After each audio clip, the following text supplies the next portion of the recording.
I spent a lot of my childhood playing games on my family's PC or in the school computer lab. You know, the usuals. Cool math games, Miniclip, Wizard 101, Purple Place. But there was one game that I played the most by far, a game that I sunk countless hours into as a kid, and it took up a lot of my brain space. It was my Club Penguin, my classic RuneScape if you will. This free game gave me so many good memories, and I'm excited to revisit it.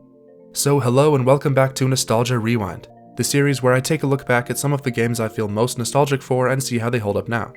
Today's game is Poptropica.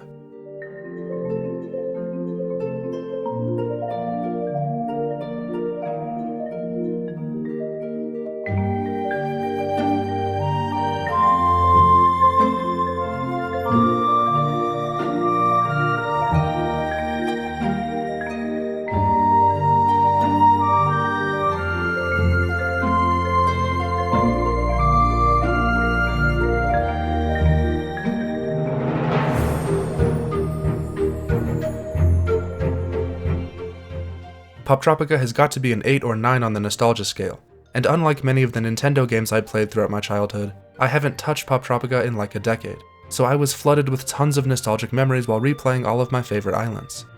Now there are two main eras of Poptropica. There's the classic and new school versions of this game. The classic version didn't have any music, had a different login screen, map select screen, and some other differences.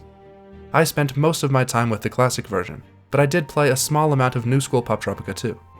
There are a lot of islands from over the years, more than 50 in fact. As much as I would like to talk about all of them, I ended up limiting my selection to 20 islands that I remember enjoying the most to try and keep this video a reasonable length for my own sanity. So that means it's possible I won't be covering your personal favorite island, but I should be hitting most of the big ones. By the way, a lot of the most famous classic islands actually got remade with the newer style, which is why they look like that. There's also Poptropica games from the DS and 3DS, but that's a whole different topic for another day. I've tried so many times to get into my old childhood Poptropica account, but I just can't seem to remember the right username and password. But one of my newer accounts is still friends with my OG one. It's right there, so close yet so far away. Modern Poptropica is in a pretty bad state, with most of the classic islands not available and a lot of its personality disappearing as well. Thankfully, I was able to go back and play all the classic islands thanks to Flashpoint, which is fairly easy to set up. Alright, that's enough intro. Let's get into talking about the islands themselves. I'll be going through these in a random order, so these aren't ranked from worst to best or anything.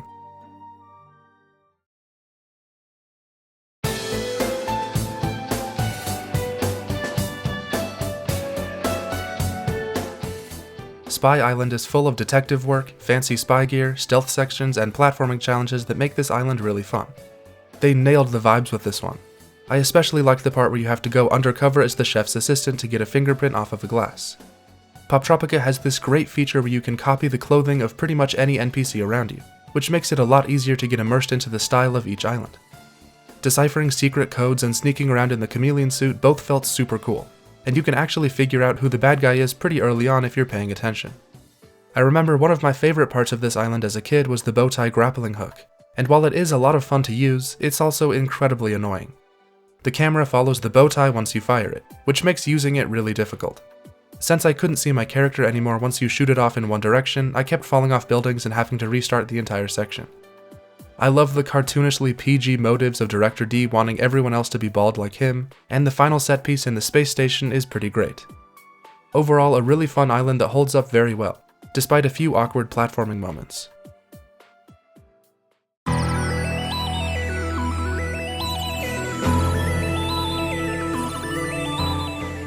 Astronauts is probably the most unique island in terms of theming. It has a really distinct identity, a cross between sci-fi and traditional medieval aesthetics. The princess has been captured by invaders from space, and you have to find a way off the planet to rescue her. There are 3 cool Space Knight guys who are scattered across different planets, and you have to succeed where they failed. The space overworld is a great way to connect all the planets, the story was actually pretty interesting, and the boss fights added some nice variety to the gameplay. Being able to customize your own spaceship was one of my favorite parts when I was younger. This island is actually pretty difficult, so it feels much more like a proper puzzle adventure game than a lot of the other islands.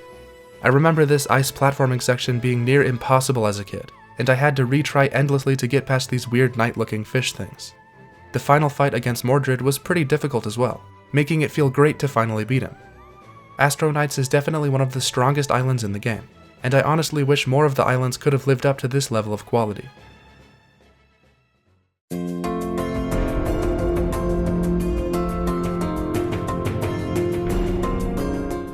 Time Tangled is a huge mix of a whole bunch of different historical time periods, with one giant trading quest linking them all together. Your goal is to stop this depressing future from happening by returning all the lost items to their correct eras. Each time period is a pretty small area, but that's necessary since you'll be traveling back and forth between them so often. This time travel stopwatch is super satisfying to use, and this island is a decently fun journey. I played the updated version of this island, which added some environmental music, but also felt a lot less smooth to control. This is a highly specific complaint, but in the newer engine of Poptropica, the NPCs don't stop talking even if you ask them another question, which makes conversations a lot more tedious than they used to be. Also, they got rid of the cool spinny item inventory for some reason. Anyways, by far the best part about this island is the ending, where you get to run through this restored future city that's really fun to explore.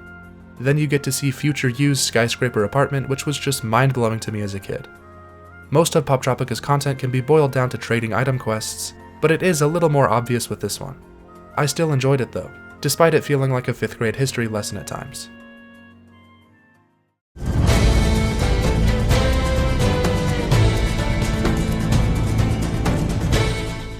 Skullduggery is one of the islands I remember the most from my childhood, as setting sail on the high seas as a pirate hero is something that the very core of my being yearns for. You start out as just a poor lad with no ship, but quickly get access to this old piece of crap raft and set off in search of adventure and to defeat the evil Captain Crawfish. Each island has a piece of the treasure map to find, as well as different trade rates to take advantage of. Buy lots of a good at a low price, go to a different island and sell it for maximum profit. You know, just basic pirate economics. Slowly earning money through trade to purchase a new ship is a pretty rewarding process, even if it is a little grindy. There's a couple people across the different islands that you can hire to give you extra abilities while out on the open ocean, like a faster reload speed or the ability to heal slowly over time. So you have to balance saving up for a new ship with the huge benefits of hiring new crew members. As you become more powerful, the foes you face in the ocean get more powerful as well, with rival pirates and giant sea monsters attacking you as you travel. Ship combat is pretty methodical. You have to be really precise and patient to not end up in Davy Jones' locker. During my playthrough of this island, I listened to Assassin's Creed Black Flag's soundtrack, which made my experience like 10 times better.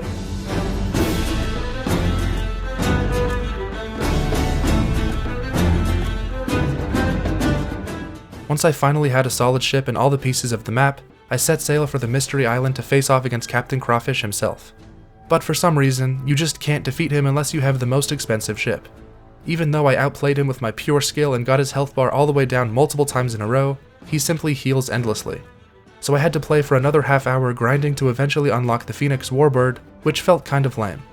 But once you finally defeat him and dig up the treasure, there's the obligatory twist villain reveal, the bad guys are chased off, and you and your crew sail off into the moonlight. This is still one of my personal favorites, even though it requires some grinding towards the end. I'm sure it's still much better than Skull and Bones though.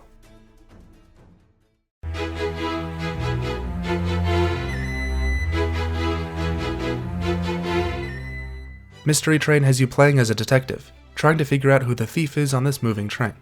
It almost plays like an Ace Attorney game, with you having to show different pieces of evidence to everyone on board to try and figure out who the culprit is. The highlight of this whole island are the sections where you have to run on top of the moving train while avoiding passing obstacles. It's fun to try and solve the mystery yourself, at least until Grover Cleveland shows up out of nowhere and kind of just explains it all to you. Once you finally find out who's trying to sabotage the carnival, you have to chase this hardcore Paris stand through a big set piece while being chased by police, which is pretty cool. This final part on the giant Ferris wheel took me a couple attempts to do successfully, and the climactic swing to save the Transformer is the perfect ending. A lot of Poptropica's content has you playing as a sort of detective, so actually getting to play the role of one in this island fits really well. I enjoyed this one a lot, even though the constant load screens between train cars can get a little old after a while.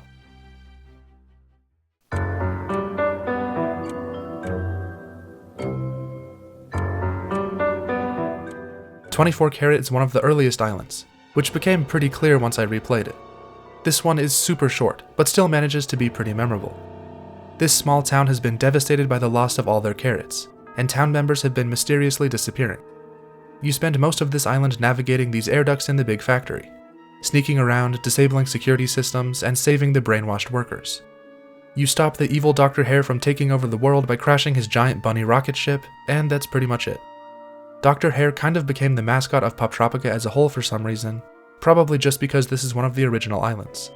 It's a pretty fun journey, despite it being so short and somewhat repetitive. The most interesting thing about this island to me as a kid was the soda machine in the diner that lets you change your hair color.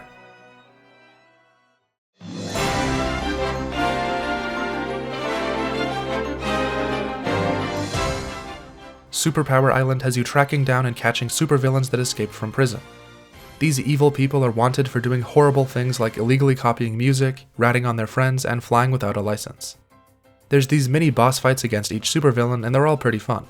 Some of them actually take a fair amount of platforming skill, or I'm just really bad at controlling a game made for children.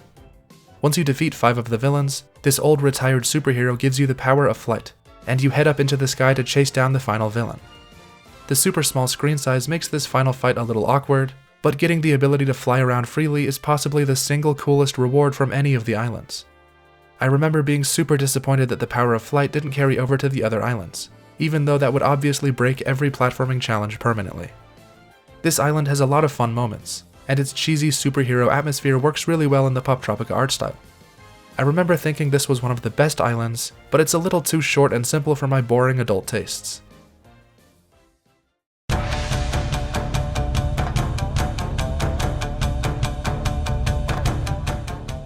Red Dragon was probably my personal favorite island as a kid, since I was obsessed with both ninjas and dragons, so this was really the perfect match for me.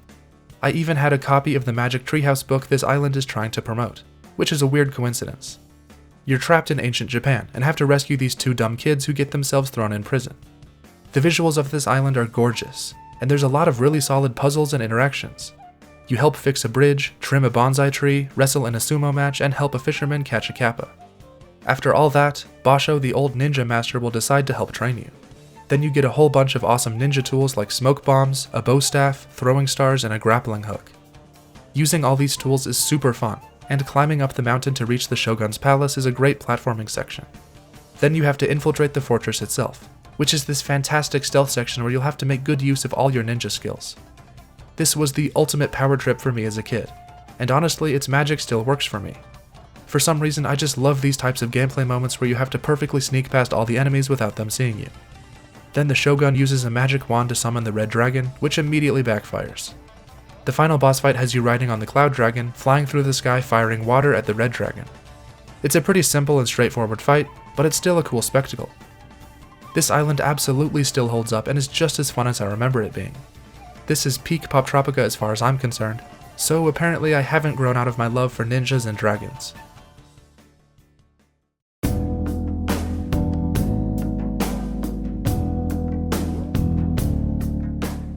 In Counterfeit Island, you have to try and stop a famous painting from being stolen. After a very long and confusing intro including, but not limited to, searching through the trash, collecting random scraps of paper, getting a job, and sending a young child into the sky never to come down again. I enjoyed the second half of this island a lot more than the first half, as it started out feeling like pointless and random events that had nothing to do with each other. But things get a lot more interesting once you have to sneak into the museum at night and dodge all these lasers, leading to you getting framed. But easily the coolest part is when you have to go back to early Poptropica and talk to an NPC on an entirely different island to progress, which is really unique, and I'm pretty sure this is the only time this ever happens. The finale was actually kind of hard and took me a couple tries to get past.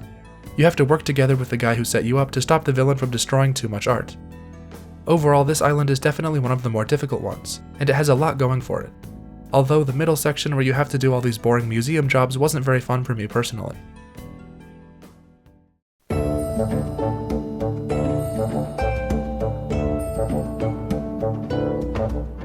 Exploring the ancient world of Mythology Island and running into a whole bunch of Greek gods is pretty cool, even though Zeus literally just gives you a big to-do list. There's a nice variety of activities on this island. You have to navigate the Minotaur's labyrinth, swim through Poseidon's temple, and survive the river Styx. The only one I got stuck on for a bit was Aphrodite's pop quiz on Greek mythology. Give me a break, okay? It's been like a decade since I'd read Percy Jackson. To absolutely no one's surprise, Zeus turns out to be a jerk, so you gather some magical artifacts, Hercules dies, and you face off against Zeus in a pretty straightforward boss fight. This island has a really nice sense of atmosphere and solid writing and jokes. I think these are great interpretations of these mythological figures. The mirror that lets you fast travel around the map instantly cuts out a lot of the usual backtracking, which is much appreciated. After completing this island, I suddenly have a very strong desire to play Hades.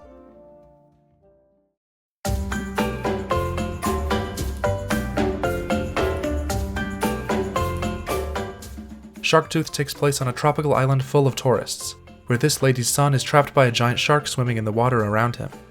You end up exploring an abandoned temple to gather a bunch of ingredients to create a potion-filled coconut. Then you fire the coconut at the shark and put him to sleep. This is obviously a really simple island, but it's still charming and fun to play through. Running around trying to figure out how all the different items all work together is the core gameplay loop that makes Poptropica so great, and it's still enjoyable even when it's this easy. This island has a nice mix of platforming, puzzle solving, and item gathering. I'm a big fan of these types of tropical locations in gaming, so I like this island more than most other people probably do. But there's really not much else to say about it, other than that it's one of the most iconic Poptropica islands since it was the second one ever released back in 2007.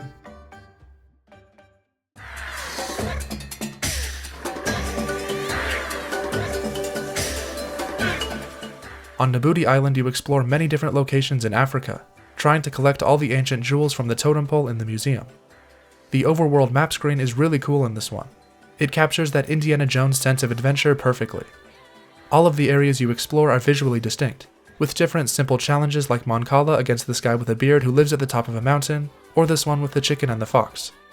You also have to successfully make it through this pyramid full of puzzles, take a bunch of photos of animals in the safari, and survive this Donkey Kong Country-like minecart section. As usual, it's a great variety of tasks and objectives, which really helped keep things interesting even though I'd been playing Poptropica for like 5 hours straight at this point. It can be a little tricky to figure out which items to use where and what to trade, but thankfully there aren't too many locations, so you can pretty much just experiment until you get it right. Once you finally collect all the missing jewels and return them to the totem pole, it launches off into space. So apparently it was an alien all along. I guess the Poptropica developers really liked Kingdom of the Crystal Skull, which came out just 6 months earlier.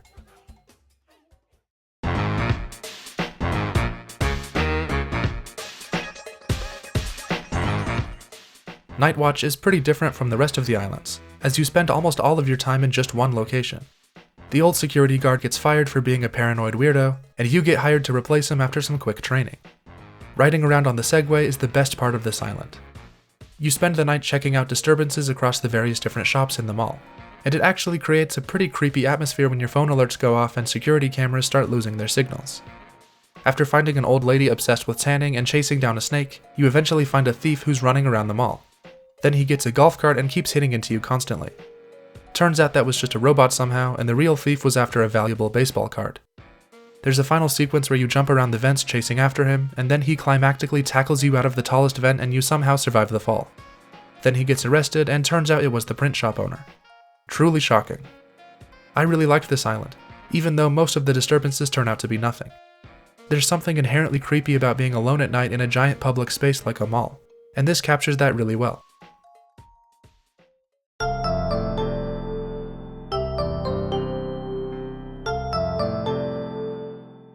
Shrink Ray Island has one of the most memorable gimmicks from all of Poptropica, where you explore just one house as a tiny version of yourself. This island has some fantastic puzzles and cool moments. This disguised guy showing up and shooting you with the shrink ray is pretty freaky, and slowly piecing together all the clues CJ left for you is tons of fun. This one is similar to Spy Island where you have to figure out a lot of stuff by yourself, which was a challenge I really enjoyed.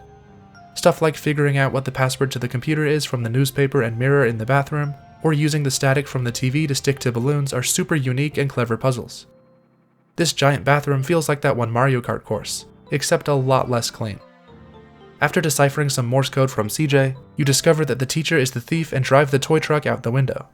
Then you have to avoid Mr. Silva, who's basically trying to kill you, in a final escape sequence ending with you reflecting the beam back at him by hiding behind a mirror. This is a great island that's really enjoyable to play through with some pretty creative game design ideas packed in there too. I remember after finishing this island as a kid, I looked around my house and imagined how I would platform through it if I was tiny. I had a lot of free time.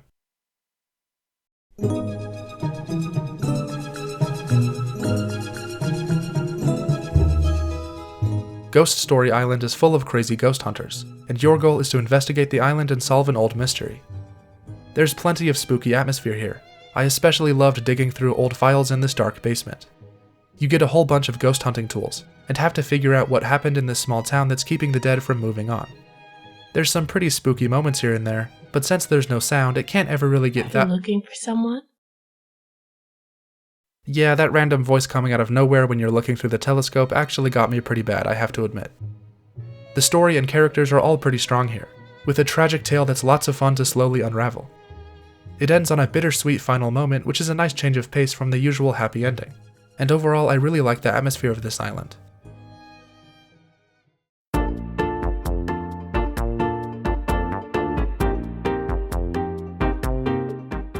Early Poptropica was the first island ever released, and I remember watching my older brother play through it for the first time after school one day, which was the first time I'd ever seen this game. This island is pretty short and sweet, but it has a lot of memorable parts. Bouncing around on the clothesline is super fun, and getting the jetpack from the clouds blew my mind as a kid. I thought the giant green spider in the underground section was terrifying, but it turns out you can't even take damage in this game, so I don't know what I was so afraid of.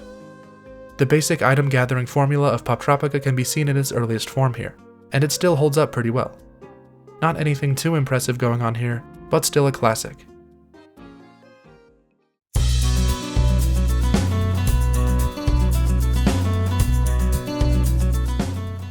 Exploring the Great Frontier on Wild West Island is great, and I love how everything has been simplified to better fit into a kid's game. People are drunk off of root beer, guns shoot peas and potatoes, and the tough guys spit bubblegum instead of tobacco. The overworld map screen is similar to the ones from other islands, and it's a great way to connect all the different towns. This is definitely one of the islands with a lot more content than usual, like Skullduggery or Astronauts. You'll have to do a whole lot of riding around town and talking to people in order to eventually track down the dangerous Mustachio Gang. There's a lot of great minigames from this island. There's a quick shot target contest, panning for gold, playing cards at a casino, yet another minecart section, and defending a train during a high-speed robbery. After finding the two halves of the map, you'll face off against El Mustachio Grande and his gang at their hideout in a final shootout where you have to use the environment to get them out from hiding. This is yet another great genre-based island that shows how versatile Poptropica's gameplay is, and they really captured those old western vibes. These big adventure islands that are full of stuff to do are easily the best content this game has to offer.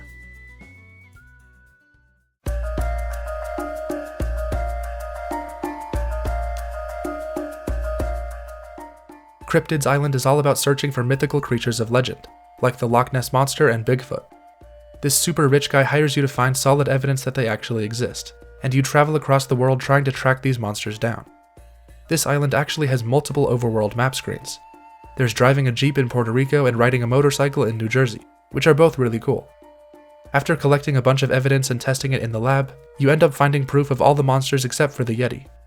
The Jersey Devil is actually pretty creepy to look at. This was definitely a traumatic moment for some small child out there.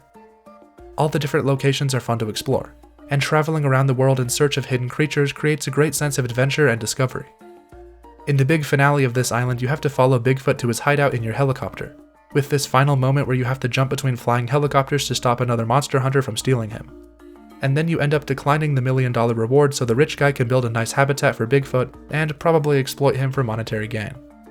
There's a lot of great stuff in this island, and it feels like the developers were at their peak around this time.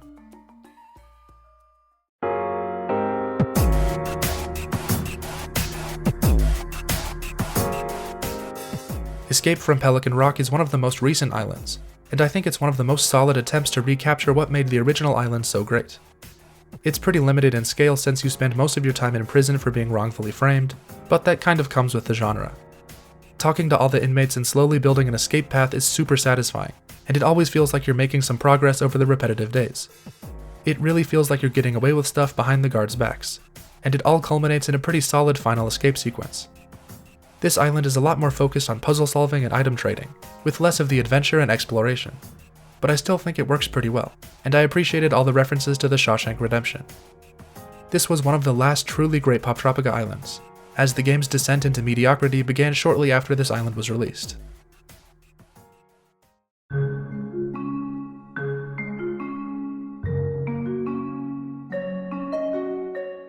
And last but not least, there's Mocktropica. This island might not have the most exciting gameplay, but it makes up for that by having some of the most clever and hilarious writing I've seen in a while. Poptropica gets bought out by a larger company who throws all of the original developers into a locked basement, and focuses on more important things like shoving as many ads into the game as possible. During your playthrough, random fake ads pop up on your screen from time to time, which was a running joke that just got better and better the longer it went on. There are way too many genius jokes from this island to mention all of them, but some of my favorites are the island generator robot that spits out randomly generated plots for new islands, the safety inspector sign saying lawsuit deflector if you click on it, and this lab coat guy who constantly interrupts the game with his brilliant new gameplay ideas like introducing a new paid currency system, an achievement system that rewards you for literally anything you do, and tons of pointless hidden collectibles that will extend playtime. There's also lots of corporate posters around the headquarters that say things like, "There are 2 eyes in efficiency, we're watching you with them." And later in the game, the higher-ups take away their chairs to save money. The main goal of this island is to track down the old developers who left their jobs so Poptropica can get back on track. This is genuinely hilarious to me because you have to track them down, find out that they have a new fulfilling life direction, and then forcefully ruin their new life so they have no choice but to return to their old one. This is probably the only Poptropica island where the player's actions are just straight up evil. If I had a nickel for every time I had to play Moncala against a guy with a beard who lives on top of a mountain in Poptropica, I'd have 2 nickels. Which isn't a lot, but it's weird that it happened twice, right? You end the game by fixing the game's servers and exposing the new managers as corporate jerks who are purposefully trying to make the game fail. And you take them down by bombarding them with the paid currency system from earlier. Then you take out the achievement system too. This is seriously the hardest I've laughed at a video game's humor in a long time, although it's honestly pretty depressing how accurate these jokes have become. Not only do these jokes apply to the video game industry at large, but Poptropica itself basically predicted its own downfall.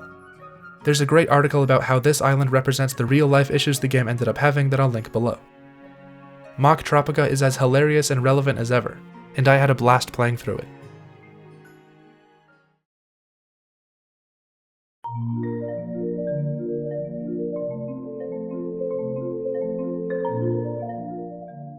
And those are 20 of my favorite islands from Poptropica.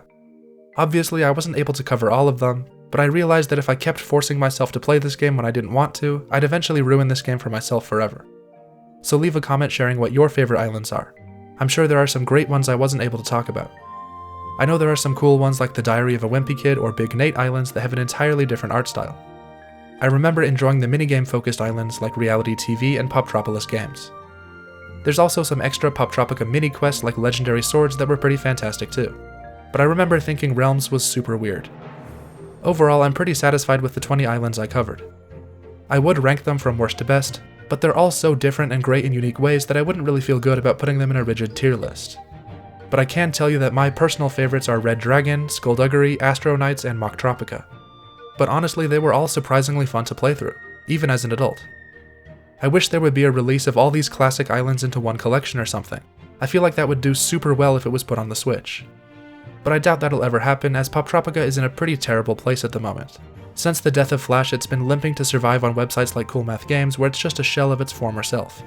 Which is part of why I wanted to make this video, since so much of Poptropica's content is inaccessible now. In its prime, this game had a truly impressive amount of variety of genres and gameplay styles, and I really respect how many great islands the developers were able to create. I highly recommend going back and replaying your favorite islands yourself. It's a super fun trip down memory lane. This video took way too long to make, so now I'm gonna go relax and watch Phineas and Ferb or something so I can keep living in the past and never have to face my current modern reality.